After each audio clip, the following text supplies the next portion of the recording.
বাংলাদেশ জাতীয় ক্রিকেট দলের খেলোয়াড় নাইম হাসান পুলিশি হেনস্থার শিকার হয়েছেন। হেনস্থা না, নির্যাতন। শুধু নির্যাতন না, তার গলা চেপে ধরা হয়েছে, তাকে লাঠি দিয়ে পেটানো হয়েছে, তাকে হুমকি দেওয়া হয়েছে, এমনকি তাকে গুম করার চেষ্টা হয়েছে বলেও নাইমের কথায় প্রতীয়মান হয়।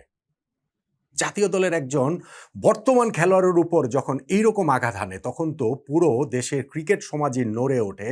এবং obviously cricketers welfare association of Bangladesh, তাদের আসলে ভূমিকাটা কি এই সময়টার মধ্যে, সেইটা আমরা একটু জানার চেষ্টা করব। কোয়াবের প্রেসিডেন্ট মোহাম্মদ মিঠুন, তার সঙ্গে আমরা একটু কথা বলার চেষ্টা করব। মিঠুন আমাদের সঙ্গে রয়েছেন। মিঠুন, এটা আমাদের সবার জন্যই তো খুবই একটা আনফরচুনেট ঘটনা। ঘটনাটা আপনি প্রথম কখন জেনেছেন এবং কিভাবে জেনেছেন যদি একটু বলেন?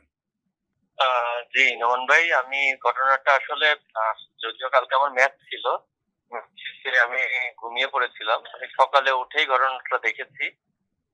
দেখে আমি সর্বপ্রথম নাইমের সঙ্গে কথা বলেছি। ও মানসিকভাবে খুবই বিপর্যস্ত। কারণ এটা খুবই অপ্রত্যাশিত। কারণ আমরাও চলতে ফিরতে বিভিন্ন সময় পুলিশ আমাদেরকে আহ, আটকায়, জিজ্ঞাসাবাদ করে। এটা ওনাদের ডিউটি, ওনারা এটা করতেই পারে। কিন্তু আমরা কখন এইরকম পরিস্থিতি ফেস করি নাই, যে পরিচয় দেওয়ার পরেও নাইমের কাছ থেকে যে ঘটনাটা শুনেছি, যে পরিচয় দেওয়ার পরেও তাকে প্রতিনিয়ত এই হেনস্থা করেছে এবং ফিজিক্যাল টর্চার করেছে। তো এটা কোনোভাবে একসেপ্টেবল না। আমরা এটা নিয়ে সকালেই তামিম ভাইয়ের সঙ্গে যোগাযোগ করেছি। উনি কালকে রাত থেকেই এই বিষয়টা নিয়ে খুবই অ্যাক্টিভ। তামিম ভাই এবং বেশ কিছু বোর্ড পরিচালক এটা খুব অ্যাক্টিভলি মুভ করছেন। এবং আপনি অলরেডি জানেন যে আহ, এই ঘটনার সাথে যারা জড়িত তারা অলরেডি সাসপেন্ড হয়েছেন। এবং পুলিশের দিক থেকেও তাদের একটা প্রেস রিলিজ দেওয়া হয়েছে, দুঃখ প্রকাশ করেছে। তো আমাদের অবস্থানটা আইসিক। কারণ দেখেন, প্রত্যেকটা সেক্টরে কিন্তু ভালো মানুষ খারাপ মানুষ আছে। তো আমরা মনে করি যে এইরকম কিছু সংখ্যক পুলিশের কারণে পুরো পুলিশের বদনাম হচ্ছে। তো আমার মনে হয় যে এই মানুষগুলাকে সামনে আনা উচিত। এনে এদের আসল উদ্দেশ্যটা কি ছিল এটা বোঝা উচিত। কারণ আমি মনে করি না একজন ন্যাশনাল ক্রিকেটার তার পরিচয় দেওয়ার পরেও তাকে এভাবে হেনস্থা করা উচিত হয়েছে। এটা আমরা পুরা ক্রিকেট সমাজ এটাকে ঘৃণা জানাচ্ছি। এরকম দেখেন, অনেক মানুষের ক্ষেত্রেই হয়তো বা সাধারণ মানুষের ক্ষেত্রে এরকম ঘটনা প্রতিনিয়ত ঘটছে, কিন্তু এই জিনিসগুলো সবসময় ওভারলুক হয়ে যায়। তো আমার মনে হয় যে এই ধরনের কিছু সংখ্যক যারা কালপিট আছেন, যারা তাদের পুরো পুলিশের ভাবমূর্তি নষ্ট করছেন, এদেরকে সামনে আনা উচিত। সামনে এনে জাতির সামনে এদেরকে এদের এটা পুরাপুরি প্রকাশ করা উচিত যে এদের আসলে উদ্দেশ্যটা কি ছিল। এটা তদন্ত করা উচিত যে এটা শুধুমাত্র আহ মানে তার ডিউটি পালন করার উদ্দেশ্যে করেছে, না এর পিছনে অন্য কোনো কারণ আছে। মিঠুন, আপনাদের ডিমান্ডের কথাটা আমরা বুঝলাম। আপনি আমাকে জাস্ট যদি একটু বলেন যে আপনি যখন সকালে ঘুম থেকে উঠেই খবরটা দেখলেন এবং আপনি নাইমকে ফোন দিলেন, নাইমের সঙ্গে আপনার কথা হয়েছে, নাইমকে আসলে আপনি কিরকম বুঝলেন বা আপনার সাথে মানে তার তার তিনি কি বলেছেন আপনাকে? প্রথমত নাইম এই ঘটনাটা আসলে মেনেই নিতে পারছে না। কারণ আমরা এতটুকু বুঝি যে ক্রিকেটারদেরকে সবাই ভালোবাসে। আমরা এখন পর্যন্ত কিন্তু এই হিসেবেই সমাজে চলাফেরা করি। আমরা কিন্তু এই প্রিভিলিয়াসটা পাই সব জায়গায়, ক্রিকেটারদেরকে সবাই ভালোবাসে। তো পুলিশের দিক থেকে এরকম একটা ঘটনা ঘটবে সেটা ও কোনোভাবেই মেনে নিতে পারছে না। এবং ও শারীরিক টর্চারের থেকে ও মানসিক ভাবে অনেক ভেঙে পড়েছে। ও কথা বলতে যে কান্না করে দিচ্ছে, স্বাভাবিক কথা বলতে পারছে না। মানে ওর মানে বোঝাই যাচ্ছে যে ও মেন্টাল ট্রমার মধ্যে আছে।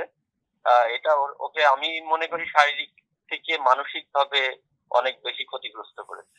মিঠুন, আমরা সবাই আসলে মেন্টাল ট্রমার মধ্যে আছি। আমরা ক্রিকেট সমাজে, বৃহত্তর ক্রিকেট সমাজের অংশ হিসাবে আমরা সেই ট্রমার মধ্যে আছি। আপনি যদি আমাকে একটু বলেন যে আপনাদের cricketers welfare association of Bangladesh, সেটার প্রেসিডেন্ট আপনি, আপনারা আসলে এই ঘটনায় নাইমের পাশে কিভাবে দাঁড়াচ্ছেন? একটা তো আপনি কলিগ হিসেবে তার পাশে তো অবশ্যই থাকবেন, আমরাও সেই ক্রিকেট ফ্র্যাটার্নিটির অংশ হিসেবে পাশে আছি। কিন্তু ধরেন cricketers welfare association of Bangladesh তাদের তো এই ঘটনাতে খুবই স্ট্রংলি নাইমের সাথে থাকার কথা, পাশে থাকার কথা। ওইটা আপনি আসলে আপনারা কিভাবে আছেন বা থাকবেন, বা নাইমকে ওইটা আপনারা নিশ্চয়ই আশ্বস্ত করেছেন, আপনি আশ্বস্ত করেছেন, ওটা যদি একটু বলেন। জি, আমি প্রথমত নাইমের সঙ্গে মানে ঘটনাটা জানার সাথে সাথে আমি নাইমকে ফোন করেছি। ওর সঙ্গে আমি কথা বলেছি এবং আমাদের কমিটির মেম্বার ইরফান ও চিটাগাং আছে। ওর বাসায় গেছে, বাসায় যে ওর সঙ্গে ফিজিক্যালি কথা বলেছে। তাইজুল এই মুহূর্তে চিটাগাং আছে, ও নাইমের সঙ্গে দেখা করছে, ওর পাশে আছে এবং এট দ্য সেম টাইম আমি বিসিবি প্রেসিডেন্টের সঙ্গে বিষয়টা নিয়ে আলাপ করেছি। উনিও আমাকে সর্বোচ্চ প্রতিশ্রুতি দিয়েছে এই ব্যাপারে কোনো ধরনের ছাড় দেওয়া হবে না। কিছুক্ষণ পরে আমি বিসিবিতে আসবো, এসে আরো ডিটেলস এই বিষয় নিয়ে বোর্ড প্রেসিডেন্টের সঙ্গে আলাপ করব যে এটা আরো কতটা স্ট্রং ভাবে মুভ করা যায়। তো যদি সবকিছু মানে আমাদের এই বিষয়টা যেন সিরিয়াসলি নেওয়া হয় এবং এতে কোনোভাবে যেন যারা এই ঘটনাটা ঘটিয়েছে তারা কোনোভাবে যেন থাকবে না পায়।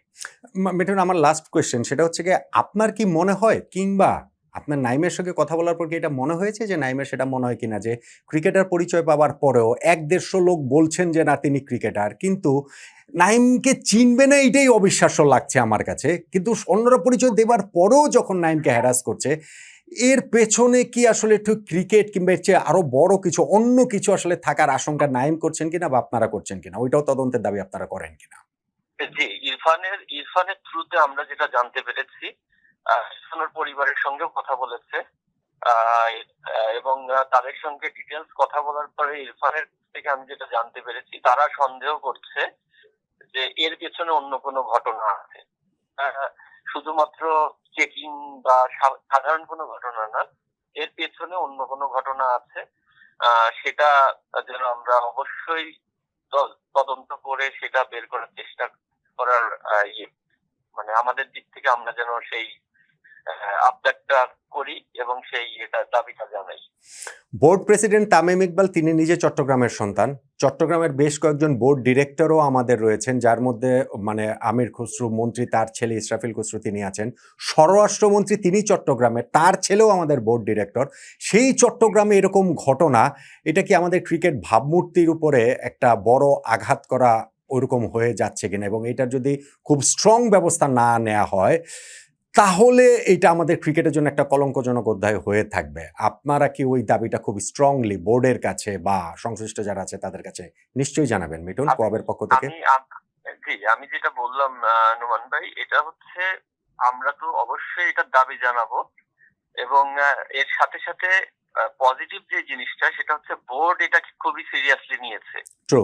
জিনিসটা যে আমাদের দাবির কারণেই যে বোর্ড এটা এই অ্যাকশনটা নিচ্ছে বিষয়টা এমন না। বিষয়টা বোর্ড কিন্তু কালকে রাত থেকেই একদম অ্যাক্টিভ রোল প্লে করেছে।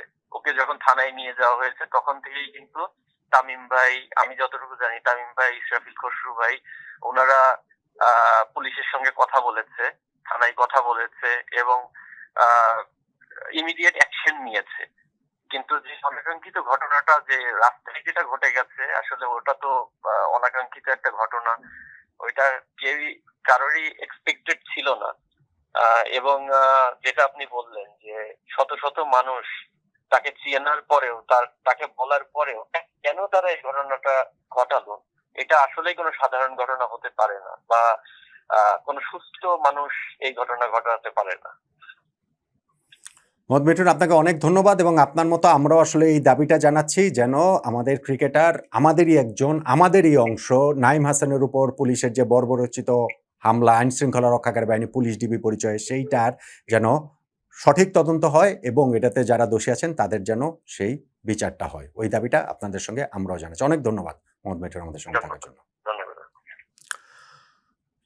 দর্শক, আপনাদের অনেকের কৌতূহল ছিল বা প্রশ্নের জায়গাটা ছিল যে cricketers welfare association of Bangladesh, COAB, তারা আসলে কি করছেন? তারা কি শুধুমাত্র আমাদের ক্রিকেটারদের ওই যে বেতন পাচ্ছেন না, দাবি দেওয়া পাচ্ছেন না, নানান রকম এইগুলো জিনিসে করবেন? কিন্তু আমাদের একজন ক্রিকেটার যখন আক্রান্ত, আমাদের নাইম হাসান যখন এইভাবে আক্রান্ত, পরিচয় দেবার পরও, ন্যাশনাল ক্রিকেটার পরিচয় দেওয়ার পরেও তাকে যখন এইভাবে হেনস্থা করা হয়, সেই হেনস্থা মানে শুধুমাত্র যে তার সঙ্গে বাজে ব্যবহার, দুর্ব্যবহার করা হয়েছে তা না, তার গলা চেপে ধরা হয়েছে, তাকে লাঠি দিয়ে পেটানো হয়েছে, তাকে পাইপ দিয়ে পেটানো হয়েছে, ও ওসি তার দিকে বলেছেন যে এটা চোখ নামিয়ে কথা বল, একবার না একাধিকবার, এবং সেই জায়গাটাতে যখন তিনি দাবি করছেন থানায় গিয়ে মিডিয়ার সঙ্গে কথা বলার সময় যে তাকে তুলে নিয়ে যাবার চেষ্টা পর্যন্ত করা হয়েছে অন্য একটা গাড়িতে করে, অন্য একটা মানে পুলিশের গাড়ির বাইরে। সো পুরো জিনিসটা আমাদের জন্য ভীষণ রকম অ্যালার্মিং, ভীষণ রকম উদ্বেগের। এবং cricketers welfare association of Bangladesh, তাদের প্রেসিডেন্ট মোহাম্মদ মিঠুনের কথা আমরা শুনলাম, নাইমের সঙ্গে তিনি কথা বলেছেন এবং এই ঘটনাতে তিনি খুবই জোরালোভাবে নাইমের পাশে রয়েছেন, কোয়াব পাশে রয়েছে, বাংলাদেশ ক্রিকেট বোর্ড পাশে রয়েছে, এবং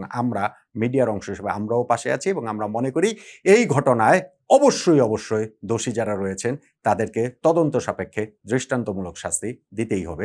তা না হলে সাধারণ নাগরিকরা নিজেদেরকে নিরাপদ আসলে আর ফিল করবেন না। একজন জাতীয় দলের ক্রিকেটার যদি এরকম অনিরাপদ হন আইন শৃঙ্খলা রক্ষাকারী বাহিনীর কাছে, তাহলে সাধারণ নাগরিকদের কি অবস্থা হবে বলুন তো দেখি।